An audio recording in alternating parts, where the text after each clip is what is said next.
all those years of wisdom and compassion, we've been so lucky. Her work ethic, her strong faith, her leadership, there wasn't anything Her Majesty couldn't do. There was a courtesy and a humanity and a kindness that I'll remember forever.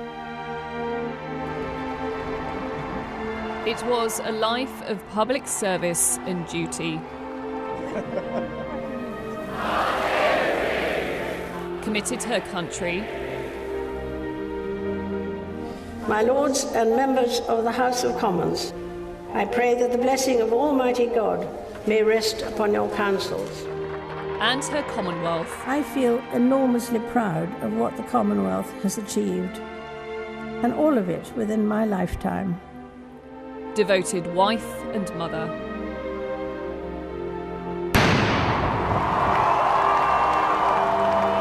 A constant figure of national pride as the world around her witnessed extraordinary change.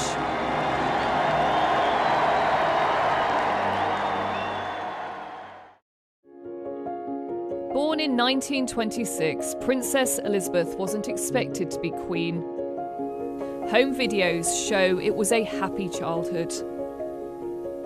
In those days it was such wonderfully unorganised fun because, we played a game called Catching Happy Days, which involved roaring around the garden at great speed, catching the leaves as they fell off the trees. That kept us happy all day. Her destiny changed with the death of her grandfather and the abdication of her uncle.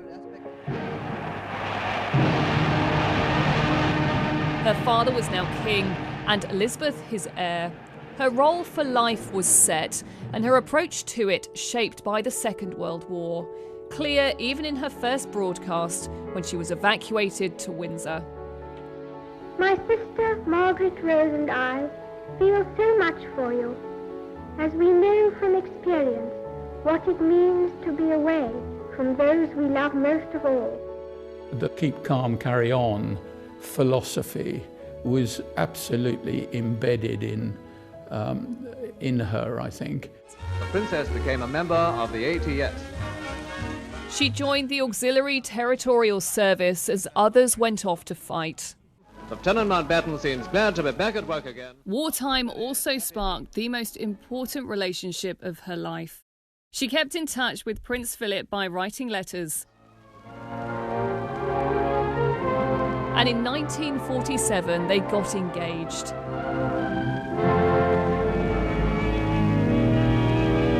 A glamorous young couple, their wedding was celebrated across the country.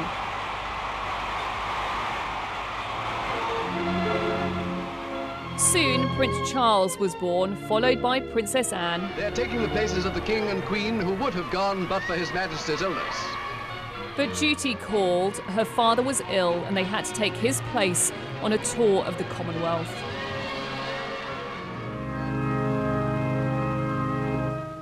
To the stunned heart of London and to the whole Commonwealth came the tragic news from Sandringham of the passing of a beloved sovereign, King George VI.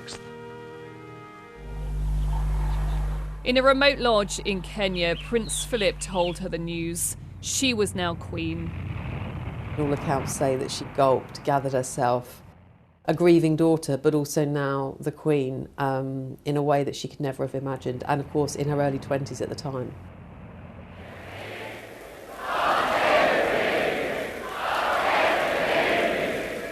The following year came her coronation, broadcast for the first time on television.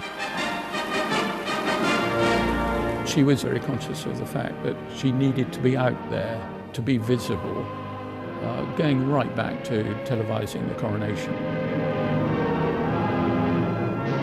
Only 26, Queen Elizabeth still had to prove herself to courtiers, politicians and the country. Years later, she described how it felt. In a way, I didn't have an apprenticeship. My father died much too young. It was all a very sudden kind of taking on. And making the best job you can.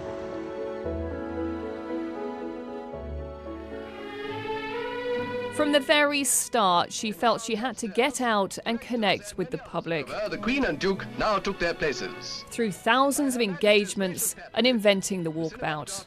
Whether you were the lollipop lady or you know, you were a president or a prime minister of a nation, people become nervous. And it was wonderful to see how Her Majesty would put them at ease. Always calm, even when blanks were fired at Trooping the Colour, the Queen was constantly on duty, with constitutional responsibilities and weekly audiences with her prime ministers. For someone who'd been a little boy in the streets of Durham waving your flag when she drove through in the 1960s, and suddenly there you were prime minister, virtually alone of all the people that you knew anything that you said to her stayed within the room. Always displaying her support for the military. The principle of listening to what she thought Churchill might have done in similar conditions or circumstances to what I found myself in. It was those sort of conversations that I learned a huge amount from and will treasure forever. It's really nice comments, including one from President Biden. Oh, that's very kind. As every day there were red boxes full of state papers to deal with. Do we think that this is a good idea? Do we know what it's about? She was a wonderful boss. We used to put up a red box every evening, and we knew that she would have been through them and it would be back on our desk the next morning at 8 o'clock. It was extraordinary how she did this day after day throughout her reign. It wasn't just matters at home. As head of the Commonwealth and Queen of other realms, she travelled more than any other head of state. I remember going to Uganda for the Commonwealth Heads of Government Conference, and from the airport to the hotel, I don't think I've ever seen crowds like it.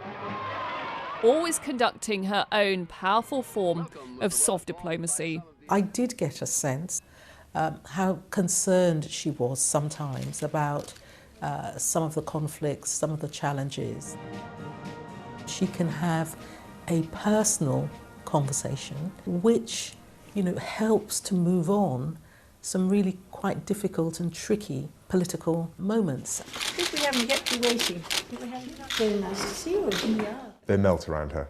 And I've seen the strongest men just literally sort of become putty in her fingers. They are all in awe of her. Obituary agus acceded.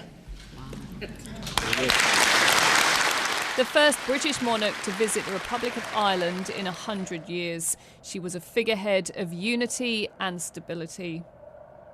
She never wavered from duty or service. And in uncertain times, people need anchors. We've lost one of our most important anchors. I'm very glad to have been able to join you today. There at times of national tragedy, including the coronavirus pandemic. Adapting the way she worked to reach out, set an example, and rally the nation with messages of resilience. We should take comfort that while we may have more still to endure, better days will return. We will be with our friends again. We will be with our families again. We will meet again. Her Majesty is the warrior queen. She has done it. She's been there. When Her Majesty dressed the nation, it's the empathy. We're all in this together, but it's going to be okay. My grandfather broadcast the first of these Christmas messages. Her Christmas broadcast every year was her chance to send a personal message. It's no surprise that families so often treasure their Christmas routines. Because behind the formality was an utterly devoted wife and mother. Prince Andrew, 5 last February, probably feels quite senior now that he has a baby brother. The family is very close together and we do enjoy spending time. And she's always made time all the way through her life. And yes, there have been those particular moments of the year when that very much comes first. When we were very young, obviously, it was it was harder for her to have so much time. And we were obviously living elsewhere as well, so we were never really all together in the same place. But whenever we had the family moments and we met up, she'd be very keen on watching what the children were up to. And I think there were moments when she loved the noise and running around the house. It kind of brought the house to life, and it kind of made the real family atmosphere. I think that'll be strong enough. Try that one up there. We see this is strong enough to... Get off, get off. I want it to stay. While she was head of state, Philip was head of the family and a huge support. Come around this side. Nasty feeling, isn't it? Another brown bird. They were a couple with a different relationship than many people have. But he learnt to live with that. It's difficult to be a monarch with the degree of responsibility that you have without a very good partnership to back you up. When there were tough moments, if he was around, it was hugely important. You could see them working a crowd or working a walkabout. You watch it, they'll stop you. It wasn't planned, it was instinct. They both had the same metabolic clock, I think. In 2020,